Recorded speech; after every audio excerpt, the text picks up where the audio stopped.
Alarm bahaya pertahanan timnas Indonesia. Sintayong bisa apa? Pertahanan timnas Indonesia dipastikan tidak dalam kondisi ideal saat melawan Arab Saudi dalam laga fase ketiga kualifikasi Piala Dunia 2026. Dalam pertandingan di Stadion King Abdullah Sport City pada 5 September itu, dua pemain bertahan dipastikan absen. Dua pemain yang dimaksud adalah Jordi Amat dan Justin Hubner. Jordi absen karena sering cedera dan Hubner menjalani akumulasi kartu kuning. Pada saat yang sama, Sintayong menolak memanggil Elkan Bagot karena alasan pribadi. Dengan kata lain, tersisa 3 bek tengah yakni Rizky Ridho, Jay Itzes, dan Muhammad Ferrari. Nama-nama ini mengacu daftar panggil saat melawan Irak dan Filipina pada Juni lalu. Masalahnya, Ferrari baru 2 kali tampil bersama timnas, itu pun hanya di laga uji coba. Bisa saja pemain ini jadi pilihan utama dalam konsep 3 bek, tapi cukup berisiko di hadapan Arab Saudi. Sintayong juga sepertinya tak ingin mengambil risiko. Berkaca dari laga-laga sebelumnya, Sin lebih memilih bek-bek sayap dimainkan sebagai bek tengah ketimbang memilih pemain muda. Pemain yang dipilih biasanya Sandy Walsh, dan tak menutup kemungkinan pula Nathan Choaon yang sempat jadi bek tengah bersama Indonesia U23. Jadi pilihan di pertahanan selain itu ada nama Sen Patinama. Jika harus memilih antara Sandi atau Nathan, sepertinya Sin akan memilih pemain Swansea City tersebut. Ini terjadi jika Sandi ditempatkan Sin sebagai bek sayap kanan. Artinya pula absennya Jordi dan Hubner bisa tertutupi. Yang jadi soal hanya bagaimana kondisi pemain saat bergabung menjelang laga melawan Arab Saudi di Riyadh. Sekilas tak ada kendala dengan Itzes, Ridho, Sandi, atau Nathan. Sempatnya berlatih dengan baik bersama timnya pada awal musim ini di Indonesia, Belgia, Inggris, dan Italia.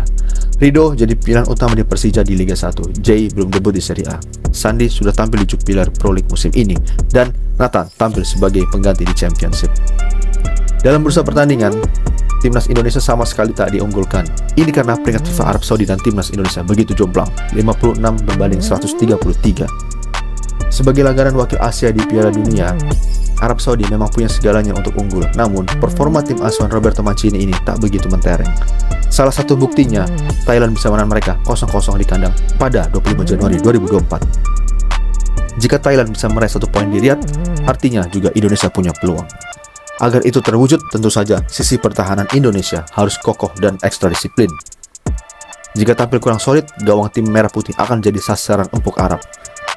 Selama 2024, bahkan sejak 2023, Indonesia sudah menanggalkan pola parkir bus. Walau kadang pragmatis, Sin tak pernah benar-benar bermain dengan strategi negatif. Saat tampil di Piala Dunia atau Piala Asia 2023 misalnya, Indonesia main terbuka. Walau akhirnya kalah dari Irak, Jepang, Australia, Indonesia main terbuka, menekan dan menyerang. Strategi parkir bus terakhir dikonstruksi Sin di Piala AFF 2020. Setelah Piala AFF, Sin meninggalkan gaya negatif ini karena tak cocok dengan Indonesia. Karenanya pula, Sin sepertinya tak akan memakai parkir bus demi mengais poin atas Arab Saudi. Dengan komposisi pemain yang ada saat ini, tak pantas pula Indonesia main negatif. Hadiran Tom Haye, Ivar Jenner, Ragnar Ortmangun, Calvin Verdong, juga Yakub Sayuri yang suka bermain menyerang, mau tak mau menyiapkan skema menyerang. Soal apakah nantinya memakai skema 4-5-1, 3-5-2, atau 3-4-3, hanya soal teknis di ruang ganti. Sebaliknya, filosofi permainan yang akan menentukan gaya main yang akan dipraktikkan. Yang pasti, Indonesia sudah identik sebagai tim menyerang pada 2024 ini. Tak peduli siapa lawannya, Indonesia tetap melawan, menekan, bukan pasrah. Jadi, parkir bus kiranya bukan opsi.